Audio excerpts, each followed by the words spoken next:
안녕하세요. 수다몽더 히스토리 키덤입니다. 세계의 정복자 알렉산더 2부 이야기 시작하겠습니다. 1부에서 이 알렉산더가 그리스를 평정하기까지 파란만장한 이야기를 해보았는데요. 2부는 더 파란만장한 이야기가 펼쳐지니까 기대해 주시면 좋겠습니다. 알렉산더가 지휘하는 이 그리스군은 페르시아로 진군할 모든 준비를 갖추게 되었는데요. 알렉산더가 이렇게 페르시아로 꼭 진군할 수밖에 없었던 것은 물론 세계의 정복의 원대한 꿈도 있었지만 더 현실적인 문제로 마케도니아의 막대한 빚 때문입니다. 그리스를 정복하기 위해서 만들었던 군대 그리고 전쟁을 하면서 엄청난 빚을 지고 있었는데요. 금강이 있었다고 해도 그것으로 충당하기는 좀 힘들었던 거죠. 그런데 페르시아는 엄청난 부자 나라입니다. 그러니 더더욱 이 빚을 모두 해결하기 위해서라도 페르시아로 원정을 떠나야만 했습니다. 기원전 334년 봄, 알렉산더는 성대한 축전을 연 다음 4만의 군대를 데리고 그리스와 아시아로 나누는 헬레스폰트 해협을 건너게 되는데요. 이 헬레스폰트 해협은 아시아 쪽 이 해변이 조수간만의 차가 크고 바람이 매우 거세기로 유명한 곳입니다. 만약 해전에서 붙는다면 알렉산더가 불리할 수 있었는데요. 마침 이 페르시아 함대가 이집트에서 일어난 이 폭동을 진압하기 위해서 떠나고 없었어요. 그래서 알렉산더는 아무런 저항 없이 해협을 건널 수 있었죠. 당시 페르시아의 왕은 다리우스 3세였는데요. 알렉산더를 얕보고 직접 상대할 필요도 없다고 생각을 했대요. 그래서 이 신하들에게 앞뒤 가리지 못하는 젊은 녀석이 이 헬레스폰트 해협을 건너오면 호되게 때린 다음에 데리고 와라, 뭐 이렇게 얘기를 했다고 하네요. 페르시아와의 첫 번째 전투는 글라니코스 강의 전투인데요. 다리우스는 이 전투에 멤논 장군을 보냅니다. 멤논은 필리포스 2세가 이 소아시아에 파견했던 원정군이 있었는데요. 이 원정군을 격파한 뛰어난 장군입니다. 원래는 그리스인인데 워낙 뛰어나다 보니 다리우스 3세가 발탁해서 이 페르시아군의 용병대장이 되었던 거죠. 그라니코스 강에 이 자리를 하고 있는 페르시아군의 수가 너무 많은 것을 보고 페르메니온 장군이 기가 질린 거예요. 그래서 오늘 밤은 야영을 하고 행군의 피로를 푼 다음 날이 밝으면 공격을 합시다 라고 알렉산더에게 얘기를 하는데요. 알렉산더는 헬레스폰트 해협도 내가 건너왔는데 이런 강 하나쯤에 물러날 수 없다 라며 바로 전투 태세를 갖출 것을 명령합니다. 페르시아군의 주력인 이 기병대가 가파른 언덕 위에 배치되어 있었는데요. 전면전을 준비하고 있었던 거죠. 사실 멤논 장군은 이 마케도니아 군대의 보급품을 태우고 도망가는 전술을 하자라고 제안을 했었는데요. 페르시아 총독들은 말도 안 된다. 우리 페르시아군이 그런 비겁한 전술을 쓸 수는 없어. 라며 이 전면전을 준비했던 거죠. 그런데 이 가파른 뚝은 창을 던지거나 활을 쏘기엔 유리하지만 이 말을 타고 재빠르게 움직이기엔 굉장히 불리한 지형이죠. 알렉산더도 이것을 간파했었고요. 알렉산더는 에마인 이 부케팔로스를 타고 투구에 이 세기장식을 바람에 휘날리며 선두에 섰어요. 잡을 때면 잡아봐, 뭐 이런 심산이었나 보죠. 그래서 공격 신호가 딱 떨어지자 이 기병들을 이끌고 강을 뛰어들어 강기슭을 올라가는데요. 물론 이 첫 번째 공격은 실패합니다. 알렉산더는 이 우측군에 있었는데요. 페르시아 기병이 자리한 이 가운데 부분을 향해서 다시 곧바로 돌진을 합니다. 물론 맹렬한 이 저항이 있었겠죠. 그 와중에 알렉산더는 죽을 위기까지 넘기게 되는데요. 알렉산더가 이 제1선에서 돌파구를 열고 적 대열 깊숙이 들어가서 대열을 바로 분열시키는 그런 전법을 쓰게 된 겁니다. 페르시아군 기병대가 이 균열이 생기니까 그 빈 공간에 팔랑크스 보병대가 들어가면서 페르시아군은 무너지기 시작했습니다. 알렉산더는 정말 죽을 위기를 넘겼지만 또 압도적인 승리까지 쟁취하게 되는데요. 전투 후에 알렉산더는 그리스 용병을 한 명도 남기지 말고 모두 학살하라고 명령합니다. 이 같은 민족인데 적군의 편에서 싸우는 그들을 용서하지 않겠다, 뭐 이런 얘기가 아닐까 싶네요. 멤논 장군은 이 전쟁에서 져서 다시 다른 곳으로 도망을 간 이후에 페르시아군 총사령관에 임명되는데요. 에게해에 있는 섬 중 하나인 할리카르나소스를 방어하고 에게해에 해군 기지를 설치해서 이 마케도니아 군하고 대항하려고 했어요. 그런데 그만 병에 걸려 죽고 맙니다. 만약 병에 걸려 죽지 않았다면 알렉산더가 계속 진군하는 데는 꽤 방해가 되는 방해 요소가 되지 않았을까 이런 생각이 듭니다. 이후 이 에게해에 있는 모든 주요 항구 도시를 장악한 알렉산더는 기원전 334년 고디언시를 함락하게 되는데요. 이 고디언은 제우스 신전이 있었어요. 거기에 단단한 매듭으로 묶여있는 낡은 우마차 한 대가 있었죠. 아마 여러분도 많이 들어보셨을 그런 이야기일 것 같은데요. 이 우마차의 매듭을 풀어내는 사람이 아시아의 왕이 된다. 뭐 이런 신탁이 있었던 거죠. 실제로 이 우마차의 주인은 프리지아의 왕인 고르디아스인데요. 원래는 가난한 농부였대요. 그런데 우마차를 타고 가장 먼저 들어오는 사람이 프리지아의 왕이다 라는 신탁에 의해서 왕이 되었고요. 그래서 감사의 뜻으로 우마차를 신전에 바쳤죠. 네. 이후에 이 매듭을 푸는 자가 아시아의 왕이 된다고 해서 수많은 사람이 매듭을 풀려고 했는데 모두 실패했다고 해요. 그런데 알렉산더가 여기에 도착해서 매듭을 잔잔히 본 다음에 칼을 쫙 꺼내서 댕강 매듭을 잘라버립니다. 어떻게든 매듭을 푸는 자가 아시아의 왕이 되는 거니까 그 방법은 어떻게든 상관이 없다 이런 얘기인 거죠. 그날 밤에 천둥 번개가 번쩍번쩍 쳤는데요. 제우스의 상징이 바로 번개지요. 그래서 제우스가 내가 왕이 되는 것을 인정했다. 뭐 이런 믿음을 더 많이 가졌다고 하네요. 이제 알렉산더는 다리우스와 이수스에서 한판 붙게 되는데요. 다리우스가 직접 알렉산더를 처단해야겠다라고 생각을 하고 30만 군대를 이끌고 옵니다.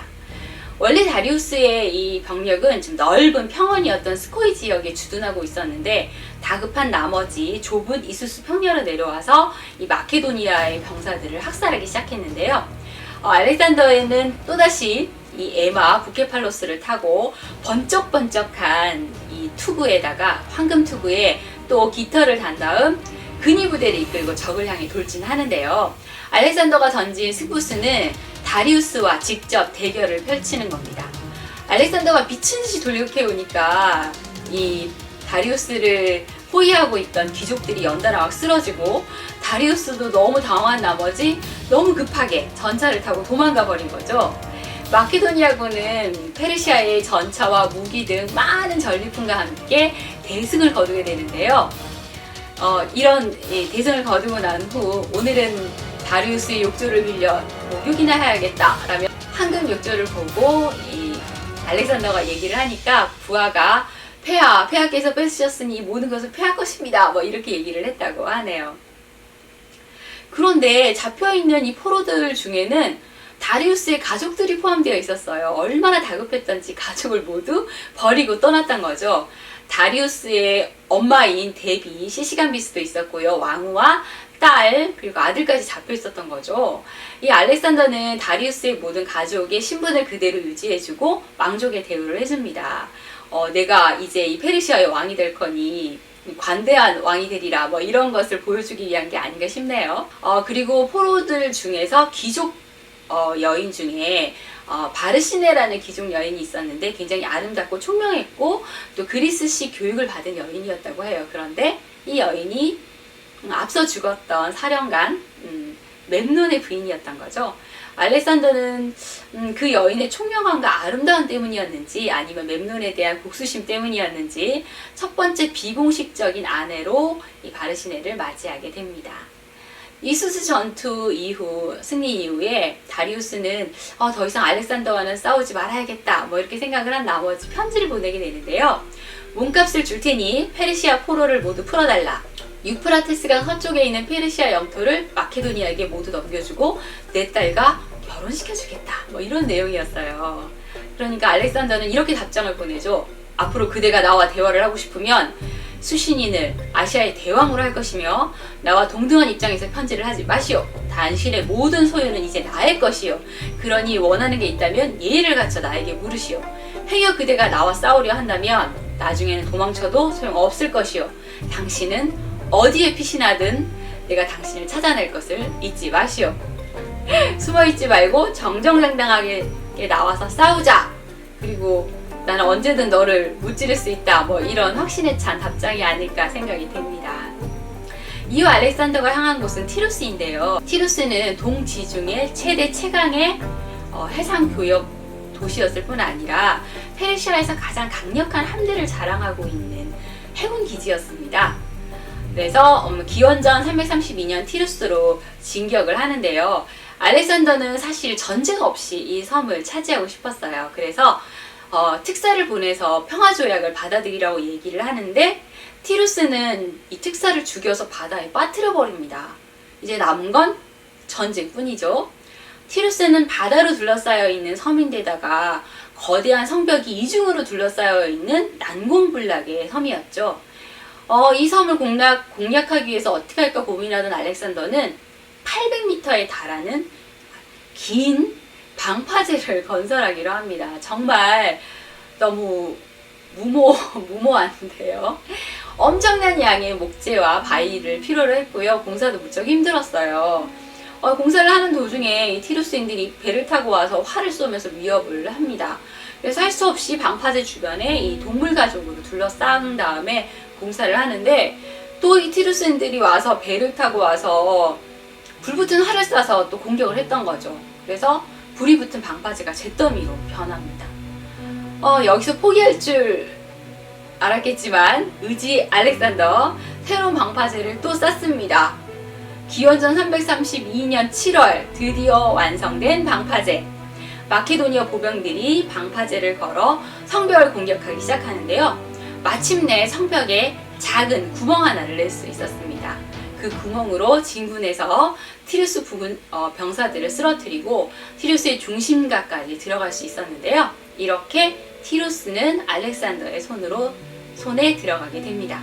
끝까지 한거한 티루스인들은 어떻게 됐을까요? 티루스의 거리는 거대한 학살장으로 변했고요. 8,000명에 달하는 티루스인들이 사망했고 또 3만 명에 해당되는 티루스인들이 노예가 되었다고 합니다. 이후 알렉산더는 더 이상 무서울 것이 없었어요. 이 항구 도시를 모두 정복한 이후에 이집트로 향합니다. 이집트는 비옥한 이 곡창지대였기 때문에 이집트를 차지하는 건 또 큰 의미가 있었죠. 알렉산더는 별 저항 없이 이집트의 수도였던 멤피스에 도착하게 되는데요. 당시 이집트를 지키고 있던 페르시아인 사프라프 마자케스는 알렉산더에게 무조건 항복하고 이집트를 알렉산더에게 바칩니다. 알렉산더는 이집트의 파라오가 됩니다. 이후 알렉산더는 이 이집트의 도시 중에서 나일강 유역과 이 지중해에 맞닿는 항구 도시에 자신의 이름을 딴 알렉산드리아를 건설하게 되는데요. 알렉산더는 사실 자신이 정복한 곳에 이 알렉산드리아라는 이름의 도시를 많이 건설합니다. 그 중에 남아있는 곳이 바로 이 이집트의 알렉산드리아입니다. 알렉산드리아에는 당시 인류 역사상 가장 거대한 도서관과 세계 7대 불가사의 파로스 등대가 세워졌는데요. 도서관에는 이 50만 권의 파피루스 서적이 있었다고 해요. 고대 철학자들의 지식의 보고였다고 하는데요. 그런데 이 로마 시대랑 이슬람 세력의 정복을 거치면서 서조차 남지 않게 되었다고 하니까 굉장히 안타까운 일이 아닐 수 없네요. 알렉산더는 이후 암몬 신전이 있는 시와로 향하게 되는데요. 시와로 가기 위해서 강활한 사하라 사막을 횡단하게 됩니다. 여행을 한 지 4일 후에 물이 떨어져서 갈증으로 고생을 하는데 갑자기 비가 내려서 목을 축일 수 있었다고 하고요. 또 모래 언덕에서 길을 헤매고 있는데 까마귀 2마리가 와서 안내를 해줬다, 이런 전설 같은 이야기가 있는데요. 알렉산더는 자신이 이 방문하는 것을 신이 환영하는 것이라고 여겼다고 합니다. 이집트의 암몬신은 이 그리스의 제우스와 같은 의미의 신인데요. 알렉산더는 신의 아들임을 확신받고 싶었던 거죠. 이때 신전의 사제가 와서 나의 아들이라는 뜻으로 파이다온이라고 부르면서 알렉산더를 맞을 생각이었는데 너무 당황한 나머지 파이디오스라고 말해버립니다. 이 파이디오스는 제우스의 아들이란 뜻인데요. 알렉산더는 여기서도 나를 제우스의 아들로 인정을 하는구나 라며 굉장히 기뻐했다고 하네요. 신전 안으로 들어가서 알렉산더는 이 암몬신에게 3가지의 질문을 합니다. 자신이 세계를 정복할 수 있는지, 아버지를 죽인 사람은 모두 처벌되었는지, 그리고 자신이 제우스의 아들인지를 물어본 거죠. 대답은 알렉산더가 세계를 정복할 것이다. 아버지를 살해한 자는 모두 처벌받았다. 너는 제우스 암몬신의 아들이 맞다. 실제로는 사제가 벽 너머에서 이렇게 대답을 해준 것이라고 하는데요. 그런데 알렉산더는 왜 아버지를 죽인 사람이 모두 처형되었는지, 처벌받았는지 물어봤을까요? 필리포스 2세의 암살 배후에 어머니 올림피아스가 있을 것이라는 끊임없는 말들이 나돌았고, 알렉산더 역시 연루가 되었을 것이라는 그런 수근거림이 많이 있었죠. 알렉산더도 역시 이 올림피아스가 아버지의 죽음과 관련이 되어 있지 않을까라는 생각을 많이 했고, 또 두려움도 가지고 있었던 것 같아요. 그런데 이 신탁에서 모두 처벌받았다라고 했을 때 아마 알렉산더는 굉장히 안심하지 않았을까 생각이 됩니다. 이제 알렉산더는 페르시아로 돌아와서 다리우스와 대결하게 되는데요. 다리우스는 가우가멜라의 이 군대를 주둔시키고 알렉산더와의 결전을 다지고 있었습니다. 200대의 전차 바퀴에 커다란 낫을 달고 이 위협감을 주고 있었는데요. 또 페르메니온 장군이 너무 많은 숫자인 이 군대와 싸우려고 하니 전날 밤에 밤을 틈타서 야습을 하자고 또 제안을 합니다. 알렉산더가 나는 승리를 훔치기 싫다. 낮에 싸워서 정정당당하게 쟁취하겠다 라고 얘기를 하죠. 실제로 다리우스는 야습을 할까봐 두려워서 병사들을 밤을 새우게 했대요. 그런데 또 마케도니아군은 밥도 잘 먹고 일찍 잠자리에 들어서 컨디션이 아마 최상이 아니었을까 싶네요. 다음 날 전투가 시작되자 처음엔 마케도니아군이 밀립니다. 바퀴에 낫을 다니 전차 부대가 위협을 해오니까 또 맥을 못 추고 밀리게 된 건데요. 알렉산더는 이 전투에서도 이 다리우스만 저지하면 승산이 있다고 생각을 했던 것 같아요. 알렉산더는 한 놈만 팬다 뭐 이런 주의인가 봐요. 그래서 전차를 타고 다리우스를 향해서 돌진하면서 투창을 던지는데요. 다리우스의 마부가 투창에 맞아 쓰러집니다. 또 이걸 본 또 다리우스는 순간 또 자신감을 잃고 전차에서 뛰어내려서 말을 타고 곧장 도망가 버려요. 다리우스 왕이 또 이렇게 도망가니까 페르시아군도 사기를 잃고 사방으로 흩어지면서 또 마케도니아군의 압도적인 승리를 쟁취하게 되는데요. 가우가멜라 전투에서 승리한 이후에 알렉산더는 바빌론으로 입성하게 되는데, 이 바빌론의 모든 원로와 세력가들이 예를 갖추고 알렉산더를 해방자로 맡게 됩니다. 페르시아의 수도 파르세폴리스를 장악한 알렉산더는 이제 세계 제일의 부자가 된 거죠. 이제 빚을 다 갚을 수 있어요. 기분이 좋아진 알렉산더는 엄청나게 많은 술을 마시게 되는데요. 알렉산더가 술을 마시면 자제를 하지 못하는 면이 있었어요.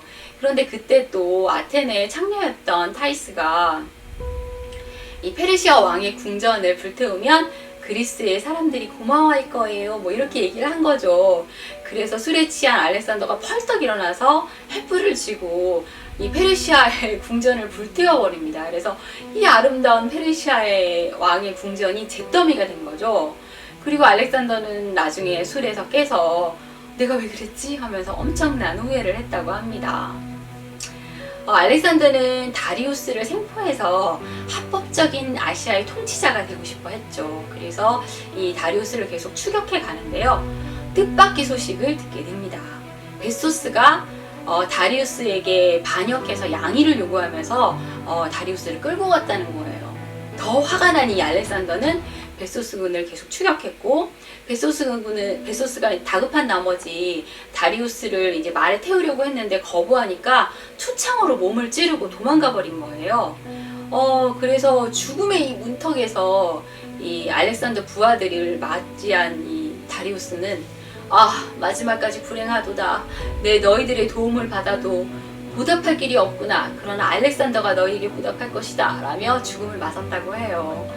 알렉산더는 이 다리우스의 시신을 관에 잘 넣고 군주의 격식에 맞춰서 정중하게 장례식을 치릅니다.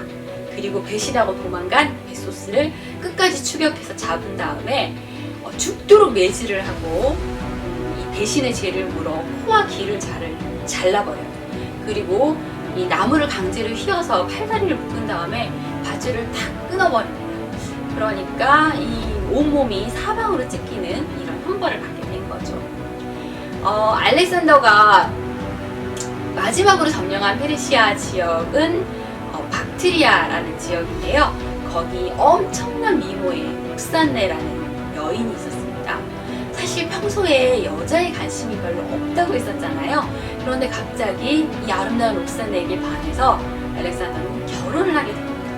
물론 주변에는 엄청난 반대가 있었어요. 이 그리스인 시선으로 봤을 때는 야만적으로 보이는 이방 민족의 여자를 아내로 맞는 거니까요. 그런데 알렉산더는 이 반대를 무릅쓰고 결혼을 감행합니다. 예전에 이 알렉산더 영화를 본 적이 있는데요. 이 록산네에 대한 이야기가 나와요. 이 록산네는 어머니인 올림피아스와 너무 많이 닮아 있고 그것이 알렉산더를 사로잡은 것으로 묘사됩니다. 이 알렉산더에게 어머니 올림피아스는 사랑의 대상이자 증오의 대상이기도 하거든요. 이 알렉산더는 페르시아 정복 후에 어머니가 그렇도록 원하는데도 어머니를 이 페르시아로 부르지도 않고 또 죽을 때까지 마케도니아로 돌아가지도 않습니다. 어머니의 이 자신에 대한 집착, 또 아버지 암살에 어머니가 관여했을지도 모른다는 의심, 뭐 이런 게 어머니에 대한 굉장한 복잡한 마음을 가지게 했을 거란 생각이 들어요.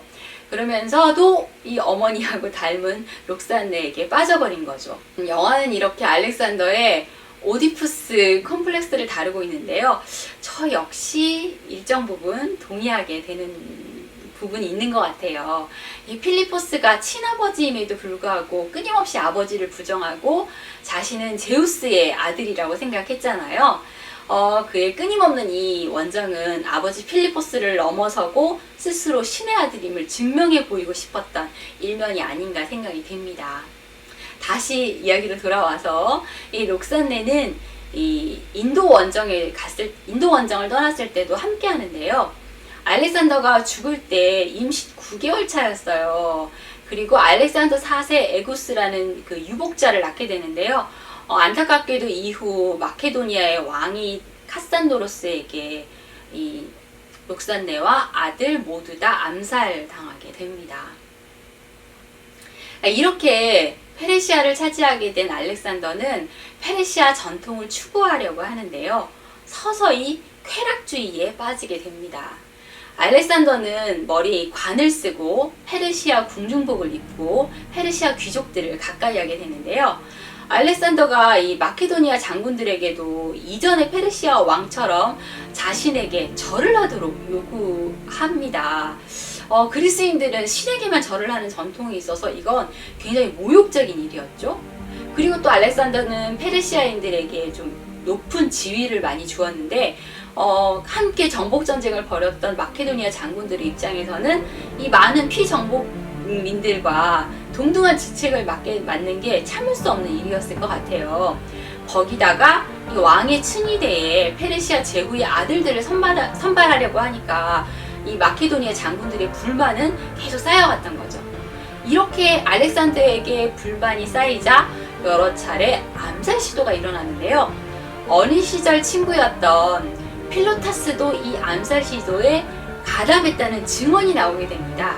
사실 그런데 이건 확실하지 않았어요. 그런데 알렉산더는 너무 분노해서 사실 확인을 제대로 하지 않은 채 이 필로타스를 죽입니다.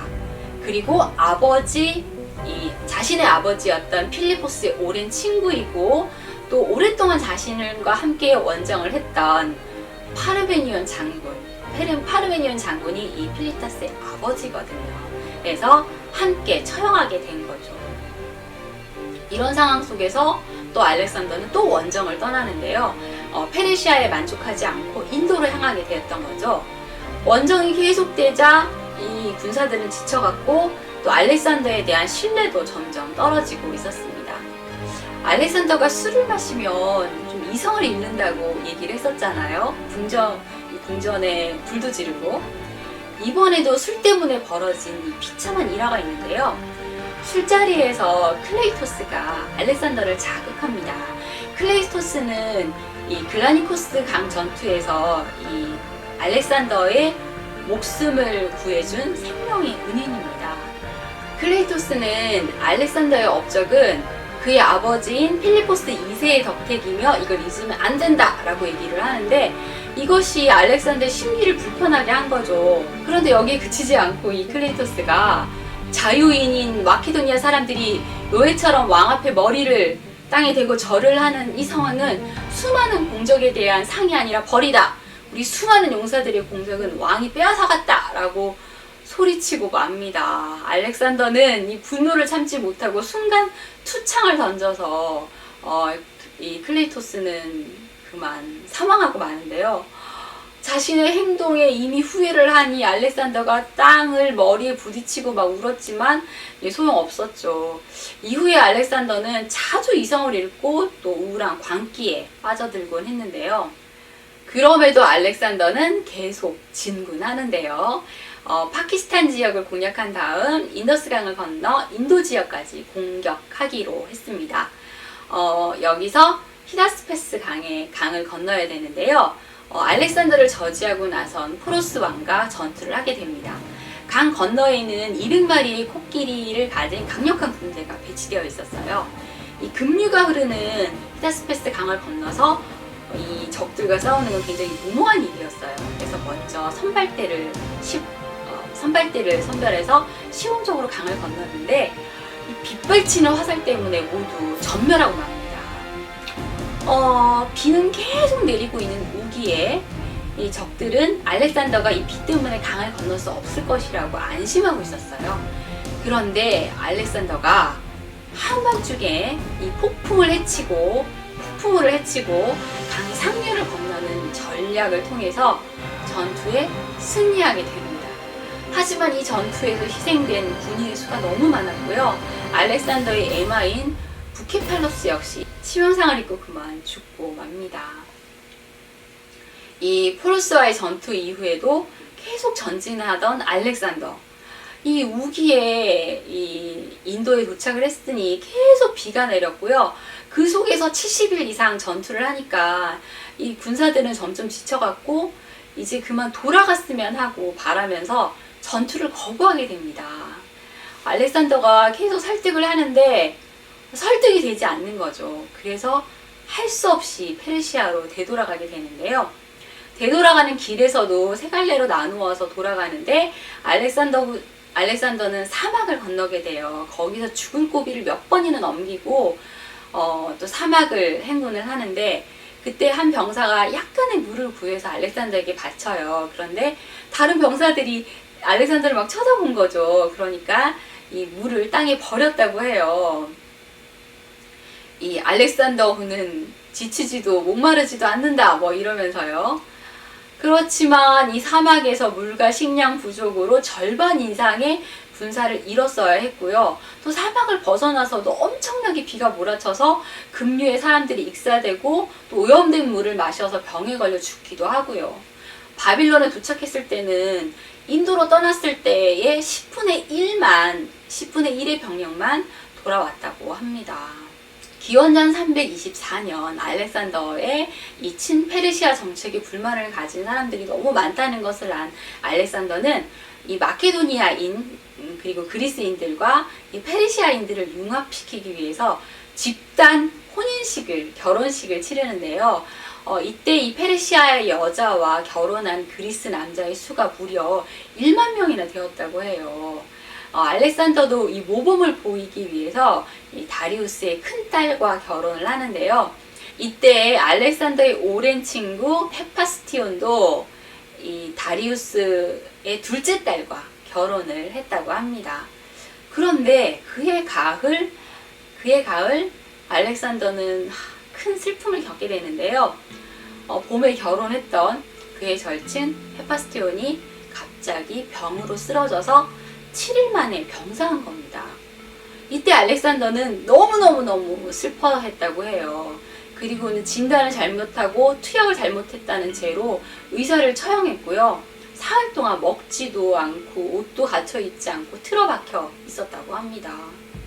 이 시기에 알렉산더는 술과 여자, 폭력으로 병들어가고 있었는데요. 헤파스티온이 죽고 난 이후에는 더욱더 광기에 휩싸여서 죄 없는 사람들을 죽이기도 하고 과대망상증, 조울증, 불안 증세에 시달리고 있었다고 합니다. 기원전 323년 6월 아랍 원정에 출발말을 남겨놓고 있던 어느 날, 이 알렉산더는 새로운 원정을 떠나기에 앞서 밤새도록 주연을 열었는데요. 갑자기 열병에 시달립니다. 그리고는 고열이 멈추지 않은 채 12일 동안 계속 자리에 누워있게 되는데요. 거의 의식이 없는 상태로 잠깐 의식이 돌아왔을 때 그가 가장 신뢰하던 장군 페르디카스에게 자신의 옥새를 맡깁니다. 그리고 후계를 누구로 하면 좋겠냐? 라는 이 질문에 강한 자에게 줄 것이다 라고 했다고 하는데, 사실 이 부분은 정확하지는 않다고 해요. 그리고 알렉산더는 기원전 323년 6월 13일 33세의 젊디 젊은 나이에 영원히 눈을 감게 되는데요. 사실 그의 사인에 대한 논쟁은 아직도 계속되고 있어요. 열병으로 죽은 것인가? 아니면 독살인가? 어느 쪽이든 이 알렉산더의 여정이 여기서 멈춰서 저는 오히려 다행이다라는 생각이 들기도 해요. 알렉산더가 계속 불행해지고 있었고 또 그를 따르던 이들도 점점 등을 돌리고 있었으니까요. 그가 세운 이 대제국은 그의 장군들에 의해서 나눠지게 되는데요. 마케도니아 왕국은 안티고노스 장군 집안에서 지배를 하게 됐고, 또 셀레우코스 장군 집안에서 페르시아 영토를 차지하게 됩니다. 그리고 프톨레마니오스 장군은 이 알렉산더 대왕의 기병대장으로 계승자 중 한 명이었는데, 처음에 이집트 총독으로 재임하고 있다가 파라오에 오르게 됩니다. 우리가 잘 알고 있는 클레오파트라 여왕이 알고 보면 이집트인이 아니고 그리스인인 거죠. 알렉산더는 이 정복한 지역에 그리스인을 이주시켜서 그리스 문화를 전파시켰는데요. 그리스와 이 오리엔트 문화가 결합된 헬레니즘 문화를 만들어낸 거죠. 교과서에 자주 나오는 얘기입니다. 헬레니즘 문화는 이 알렉산더가 원정을 떠나 인도에까지 영향을 미쳤다고 합니다. 인더스강 중류에 있는 지금의 파키스탄 페샤와르 지역의 옛 지명 이름이 간다라인데요. 헬레니즘 문화의 영향을 받아서 굉장히 사실적인 묘사를 한 조각을 많이 했다고 합니다.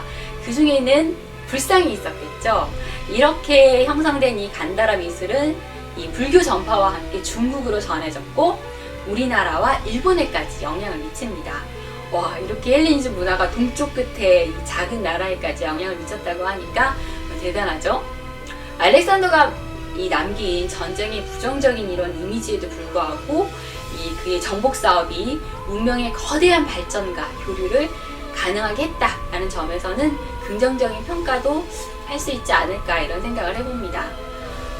결말까지 오면서 정말 이 많은 전투와 이 파란만장한 그의 인생을 다뤄봤는데요.